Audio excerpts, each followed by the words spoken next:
देखो अब हम पढ़ेंगे बॉटम गेट के बारे में। और बॉटम गेट की एक खासियत है कि बॉटम गेट देखो ऐसा नज़र आएगा। यहाँ से ये पोरिंग बेसिन, रनर और ये कास्टिंग। ये हाइट है HT, ये हाइट है कास्टिंग के HC। ठीक है, तो इसका टाइम ऑफ फिलिंग का फॉर्मूला है, time of filling is equal to 2AC AG under 2G HT minus HT minus HC। AG जो है वो cross section area of ingate है, AC जो है वो एरिया ऑफ कास्टिंग है, cross section area of casting. I never said area of casting, it's cross section area of casting. So यहाँ से पहली बात, इसमें एरिया ऑफ चोक और इन सब का कोई कॉन्सेप्ट नहीं है, कोई भी कॉन्सेप्ट नहीं है। तो time of filling for top gate कितना होता है? वॉल्यूम ऑफ कास्टिंग जो होता है AC HC divide by AG under 2G HT। AG नहीं होता, AC होता है, एरिया ऑफ चोक होता है, पर फॉरगेट दैट, मेरा वो important, sorry. Time of filling of bottom gate is greater than time of filling of top gate। ठीक है, इम्पोर्टेंट है।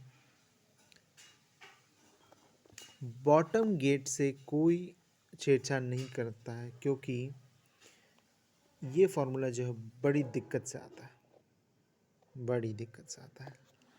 सो कोई वेरिएशन नहीं है इसके अंदर। अगर इसने बोला एरिया ऑफ इन गेट तो एरिया ऑफ इन गेट, और AC area of cross section area of casting बोला तो cross section area of casting ही। नाउ राइजर डिज़ाइन की बात करते हैं। पहला इंपॉर्टेंट क्वेश्चन है कॉन्सेप्ट राइजर डिज़ाइन का, कि time of solidification of riser should be at least equal और more than time of solidification of casting. मतलब राइजर जो है वो कास्टिंग से बाद में या एटलीस्ट बराबर या बाद में सॉलिडिफाई होना चाहिए। अगर क्वेश्चन में nothing mention assume side riser, अगर क्वेश्चन में कुछ मेंशन नहीं करता है कि किस प्रकार का राइजर है तो एज्यूम साइड राइजर। अगर क्वेश्चन में कुछ मेंशन नहीं करता है कि किस प्रकार का गेट है, गेटिंग सिस्टम है, तो एज्यूम टॉप गेटिंग सिस्टम। और अगर कुछ नहीं मेंशन करता है राइजर में तो एज्यूम साइड राइजर। देखो इनमें जब हम डेरिवेशन करने के बाद हम निकालते हैं कि H is equal to D/2 for top riser और H is equal to D for side riser. देखो ये है बेस्ट कंडीशंस, मतलब अगर इन दोनों में ये कंडीशन रखोगे तो ऑप्टिमम सॉलिडिफिकेशन टाइम आएगा, बेस्ट सॉलिडिफिकेशन टाइम आएगा। But due to some constraint like इतना मटेरियल ना हो हमारे पास, या हम मैन्युफैक्चर ना करना चाह रहे हो, तो हम क्वेश्चन के हिसाब से चलेंगे। अगर क्वेश्चन में दे दे इवन फॉर टॉप राइजर कि use H is equal to D, तो हम H is equal to D लेंगे, न कि H is equal to D/2। पर अगर वो बोले कि design riser according to the best condition, तो हम तब हम लेंगे H is equal to D/2 for top riser and H is equal to D for side riser. तो टॉप राइजर आइडियली दिखना चाहिए ऐसा फैला हुआ, रुको,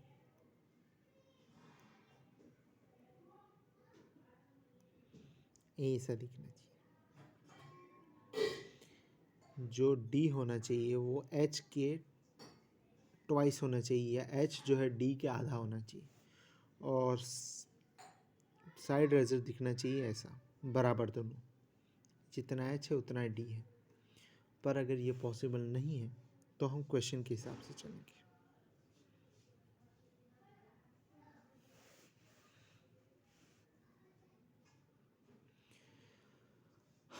अब ये डेरिवेशन इम्पॉर्टेंट है, एक डेरिवेशन करूँगा, इम्पॉर्टेंट डेरिवेशन टॉप राइजर का। टॉप राइजर ऐसा समझ लो, उसकी डायमीटर है D, हाइट है H, volume of the riser कितना होगा π/4 D²H। एरिया ऑफ राइजर क्या होता है? एरिया ऑफ राइजर उतना होता है जितना एरिया जो हीट ट्रांसफर मदद कर रहा है। देखो ये नीचे वाला जो एरिया होगा ये हीट ट्रांसफर में कोई मदद नहीं करने वाला, क्योंकि इसके नीचे हॉट मेटल, ये तो उल्टा हीट लेने का काम कर रहा है। So area of the riser हो जाएगा πDH, ये ये एरिया प्लस π/4d², नीचे वाले एरिया में आएगा। अब किरचॉफ्स लॉ जो था, सॉरी चिरोनॉफ्स लॉ जो था वो था TS = KV/A का whole square. So you can see K तो कांस्टेंट है, volume of the riser constant होता है क्योंकि volume of the riser define नहीं करता, ये डिफाइन करता है कास्टिंग। कास्टिंग को कितना चाहिए उसके हिसाब से वॉल्यूम डिफाइन किया जाता है। एरिया को हम बदल सकते हैं, जैसे कि वॉल्यूम चाहिए हमें x, अब x वॉल्यूम चाहिए तो उसके हिसाब से हम क्यूब भी ले सकते हैं, सिलेंडर भी ले सकते हैं। तो क्यूब और सिलेंडर की एरिया अलग होगी पर वॉल्यूम सेम रहता है। तो वॉल्यूम भी एक कांस्टेंट प्रॉपर्टी है, पर एरिया, अगर टाइम ऑफ सॉलिडिफिकेशन बढ़ाना है तो हमें एरिया को कम करना पड़ेगा। तो एरिया कम करने के लिए एरिया का लिखा इक्वेशन ये रहा,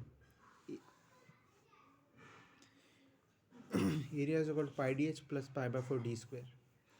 अब बेसिक मैथमेटिक्स, दो वेरिएबल पर डिपेंड कर रहा है एरिया, डी और एच। अब क्या करते हैं, देखो v is equal to π/4d²h, इसका मतलब h is equal to 4v/πd²। 4 constant, pi constant, v constant, d² मतलब h और d² के बीच में एक रिलेशन आ गया, उस रिलेशन को हमने यहाँ पुट कर दिया। तो एरिया पूरा आ गया d के टर्म्स में। अब dA/dd करो इज इक्वल टू 0 करो, उससे एक इक्वेशन आती है जो आती है ये कि d³ होना चाहिए इतना। अब फाइनल इक्वेशन आती है कि अब क्या करो, v का 8v/π is equal to d²। v क्या आता है π/4d²h, पाई कटा d से d, तो इसका आएगा d is equal to 2h या h is equal to d/2।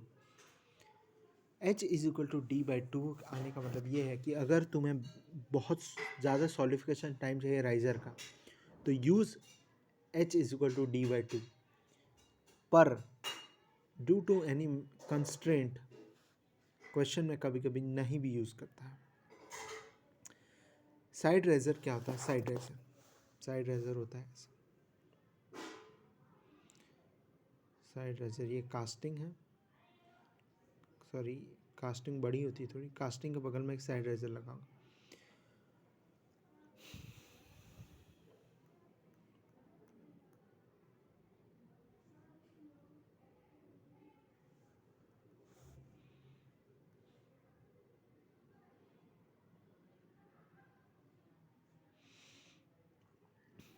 Riser है साइड रेजर।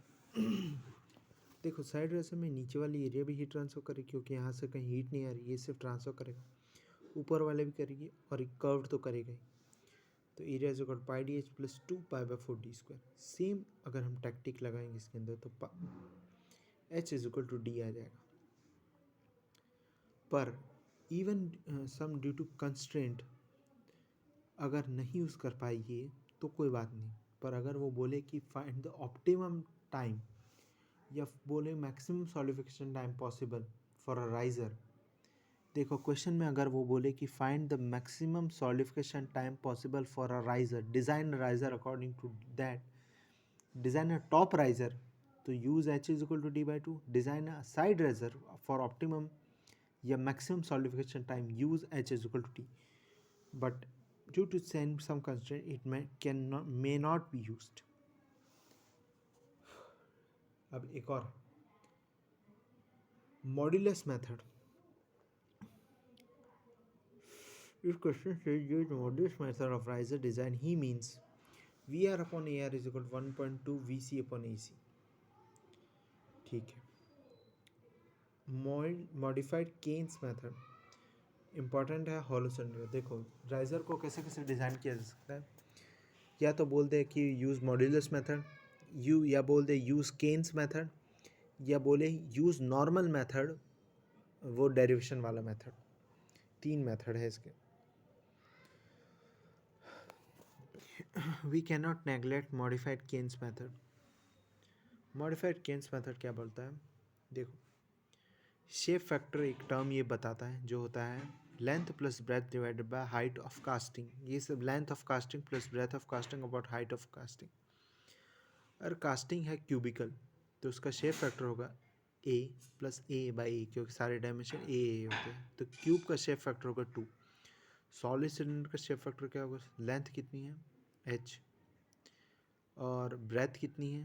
d, और थिकनेस कितनी है? d। ठीक है, ऐसे ही याद रखना है। हॉलो सिलेंडर में दिक्कत आती है। हाइट कितनी है? h। ब्रेथ कितनी है? Remember this, h plus 2πr0 divided by thickness कितनी है? r0 minus ri। Directly remember this, ये कहाँ से आया? ये यहाँ से आया, और you can not derive this, there is no other method, you have to remember this, you can not divide this. अब क्या देगा क्वेश्चन में? वो देगा एक टेबल, जिस टेबल में क्या दिया होगा? दिया होगा शेप फैक्टर, और ये दिया होगा volume of riser upon volume of casting. Shape factor 2 है तो इनका रेशियो दिया होगा 0.3।